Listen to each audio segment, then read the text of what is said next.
Hello friends, welcome to smile talk paramedical channel. Friends, ಇಲ್ಲಿ ಒಂದು unique ಆದಂತಹ ಒಂದು ಕಾಮೆಂಟ್ಸ್ ಇದೆ. ಸೊ ಇಲ್ಲಿ ಸ್ಕ್ರೀನ್ ಮೇಲೆ ನೋಡ್ಬೋದು. ಒಂದು ವಿದ್ಯಾರ್ಥಿ ಅಂತ ಅನ್ಕೋಬೋದು. ಅವರು ಒಂದು ಕಾಮೆಂಟ್ಸ್ ಹಾಕಿದ್ದಾರೆ. ಸರ್ ರೀ DMLT ಕೋರ್ಸ್ ಸ್ಟಡಿ ಮಾಡುವಾಗಲೇ ಪ್ರಾಕ್ಟಿಕಲ್ ಕಲಿಯೋಕೆ ಯಾವ ಹಾಸ್ಪಿಟ್ಲಿಗೆ ಹೋಗಬೇಕು? ಎಲ್ಲ ಕಡೆ ಲ್ಯಾಬ್ ಇರಲ್ಲ ಅಲ್ಲ, ಡೌಟ್ ನಮ್ಮದು ಯಾದಗಿರಿಯಿಂದ ಇವರು ಒಂದು ಕಾಮೆಂಟ್ಸನ್ನು ಹಾಕಿದ್ದಾರೆ. ಸೊ ಇವ್ರು ಏನು ಹೇಳ್ತಾ ಇದ್ದಾರೆ ಅಂದರೆ, ಎಲ್ಲ ಕಡೆಯೂ ಲ್ಯಾಬ್ ಇರೋದಿಲ್ಲ. ಹಾಗಾದರೆ ನಾವು ಈಗಾಗಲೇ ಓದ್ತಾ ಇದ್ದೀವಿ DMLT ಒಳಗಡೆ, ನಾವು ಯಾವ ಹಾಸ್ಪಿಟ್ಲಿಗೆ ಹೋಗಬೇಕು ಅಂತ ಇವರೊಂದು ಡೌಟನ್ನು ಕೇಳ್ತಾ ಇದ್ದಾರೆ.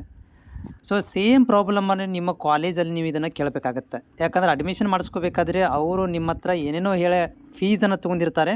ಸೊ ಆ ಒಂದು ಫೀಸಿಗೆ ತಕ್ಕಂತೆ ನಿಮ್ಮ ರೈಟ್ ಇದೆ ನಾವೆಲ್ಲಿ ಹೋಗಬೇಕು ಅಂತ ಕೇಳಬೇಕು ಅಂತ. ಹೌದಾ?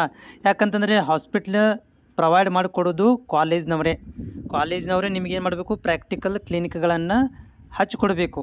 ಯಾಕಂತಂದರೆ ಅವರು ಹೇಳಿದ್ದಾರೆ, ನಿಮಗೆ ಪ್ರಾಮಿಸ್ ಮಾಡಿದ್ದಾರೆ, ನಮ್ಮಲ್ಲಿ ಎಲ್ಲ ಲ್ಯಾಬ್ ಇದೆ, ಹಾಸ್ಪಿಟ್ಲ್ ಇದೆ, ಓಕೆ, ಕ್ಲಾಸಸ್ ಇದ್ದಾವೆ, ಕಾಲೇಜ್ ಇದೆ ಅಂತ ಆಶ್ವಾಸನೆ ಕೊಟ್ಟಿರೋ ಅವರುಗಳೇ.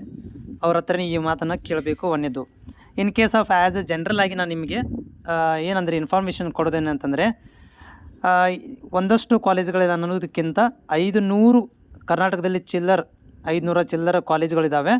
ಸೊ 500ರಲ್ಲಿ ಕೂಡ ಎಲ್ಲ ಕಾಲೇಜಲ್ಲೂ ಕೂಡ ಲ್ಯಾಬ್ ಇಲ್ಲ, ಹಾಸ್ಪಿಟ್ಲ್ ಇಲ್ಲ.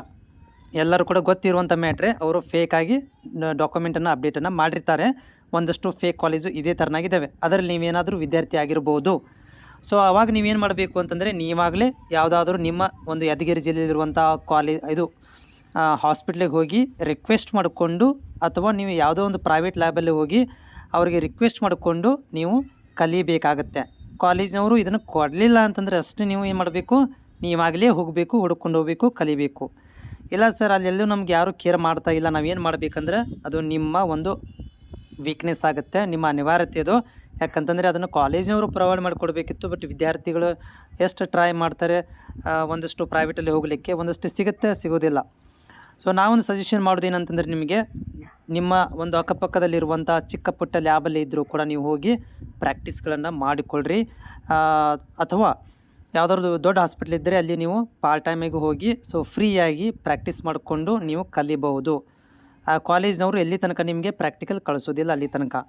ಓಕೆ, ಸೊ ಡೌಟು ನಿಮಗೆ ಚಿಕ್ಕದಿದೆ, ದೊಡ್ಡ ಪ್ರಾಬ್ಲಮ್ ಏನಲ್ಲ ಇದು. ಪ್ರಾಕ್ಟಿಕಲ್ ಎಲ್ಲ ಕಡೆ ಪ್ರಾಬ್ಲಮ್ ಇದ್ದೇ ಇರುವಂಥದ್ದು.